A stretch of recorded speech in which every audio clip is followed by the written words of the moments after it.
I'm just going to post this. Yes, I got my Confederate flag behind my head, and I got my Trump flag up there. I'm going to have to upload this to Facebook. I'm not going to put any kind of music behind this. This is the way I look at this. Over the last 20 or 30 years, we have raised a bunch of liberal-minded, I'm going to go use the word, pussies. That's the way I look at this. The number one greatest downfall in this country, it happened back in the 60s. I just now started school over this. Madeleine O'Hara, the atheist. I think it was 1964. I have to go do. Don't quote me if I'm wrong, but I think it was 1964. Her kid did not want to pray in school, so they went before the United States Supreme Court to have prayer removed from the schools. It was back about, I'm not sure exactly what the year, don't quote me on this, but her son actually became a Pentecostal preacher, and he was going back before the Supreme Court, to have prayer put back in the school. And that's where Madeleine O'Hara disappeared. Nobody ever heard from her again.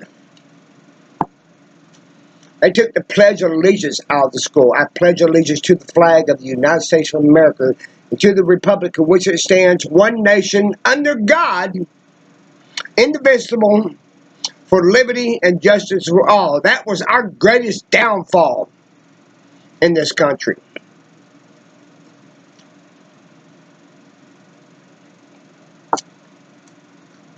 I've seen Jimmy Carter, to me, was a joke.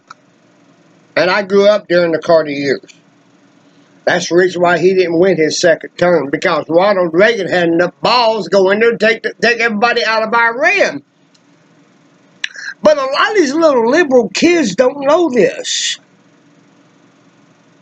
They don't teach civics in school anymore, man.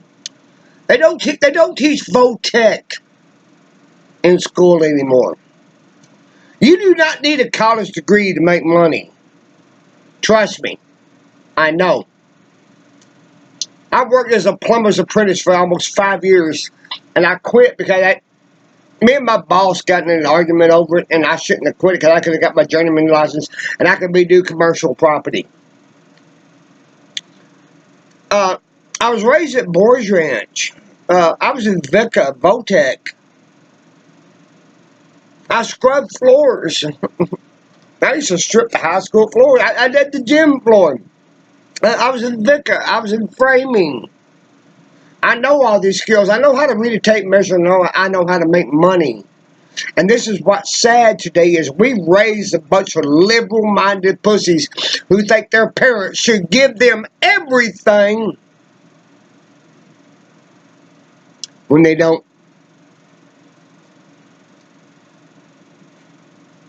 I don't know whether or not Facebook's going to let me post this, okay?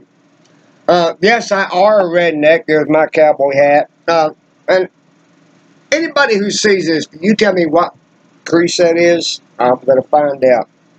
We're going to find out how just old you are. We took discipline out of the schools. We took discipline out of the home. I actually, on a friend of mine's Facebook thing, he was doing a live feed a little while ago, and anybody who watches this, especially some of the Boys Ranchers, you're going to know what I'm talking about. It was 1974. I've been out Boys Ranch. I went out there May 31st, 1973. In 1974, a door parent there at California's Boys Ranch, his name was Mr. Christopher. He told me to do something.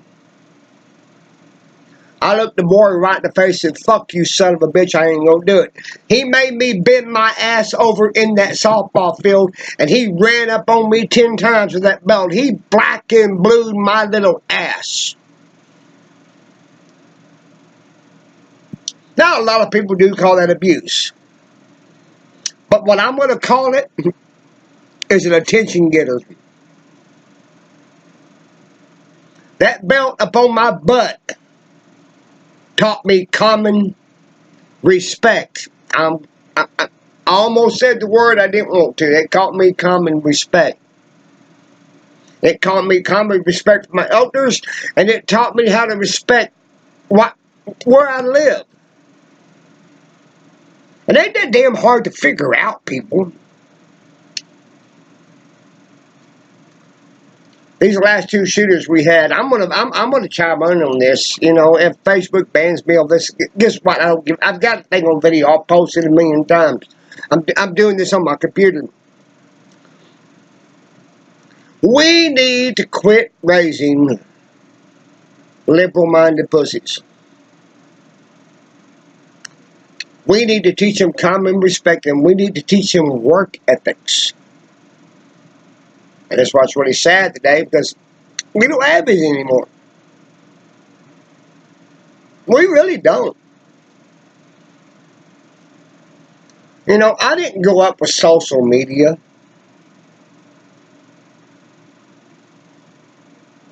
I didn't get on a computer like the 90s. I grew up back in the 70s, where our social media was what was called a CB radio. My call letters were KBBC 7920. They called me the outlaw. I always had my hat. All right? We fought like hell during the week, but on Saturday night, I can guarantee you, we went all to Shakey's Pizza Parlor, drank pizza, drank beer, played video games, played pinball games, and got it along. We didn't need guns to settle our differences. We had a difference. We got out in the middle of Polk Street, beat the shit out of one another, and drank a beer after we'd done it. I know about the bullying part of this. It was in 1976, January. I've been out of Boys Ranch maybe a week. Maybe a week. Glenn McAllister lived in my same neighborhood. He pinned me in a 1969 Chevrolet Biscayne. And he took a pair of cowboy boots and he kicked my face in with it.